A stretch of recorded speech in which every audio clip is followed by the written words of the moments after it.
રાજ્યની અનેક બેઠકો પર ક્ષત્રિય સમાજના રોષનો સામનો ભાજપને કરવો પડી રહ્યો છે ત્યારે ભાજપના દિગ્ગજ નેતાઓ ક્ષત્રિય સમાજના અને ભાજપ સંગઠન કે અન્ય હોદ્દેદારો પરના આગેવાનોને સાથે રાખી સમાજનો રોષ ઓછો કરવાનો પ્રયાસ કરવામાં આવી રહ્યો છે, જેમાં ખૂબ સફળતા પ્રાપ્ત થઈ રહી છે।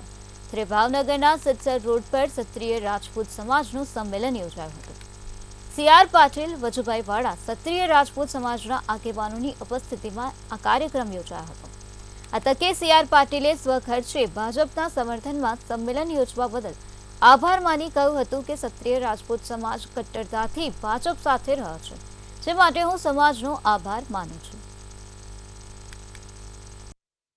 રાજપૂત સમાજ દ્વારા ભારતીય જનતા પાર્ટીને સમર્થન આપવા માટે સ્વખર્ચે આ મહાસંમેલનનું આયોજન થાય એ ભારતીય જનતા પાર્ટી માટે અત્યંત આનંદનો દિવસ છે અને ગર્વનો દિવસ છે અને આપ સૌના અમે સૌ ખૂબ ખૂબ આભારી પણ છીએ।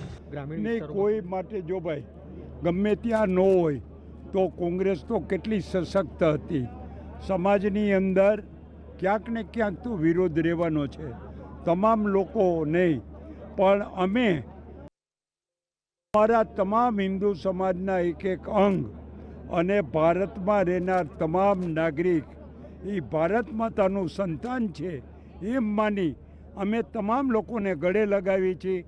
અમારા માટે કોઈ વિરોધી નથી, બીજા લોકો અમને વિરોધ કરતા હશે પણ અમારા માટે કોઈ વિરોધી નથી।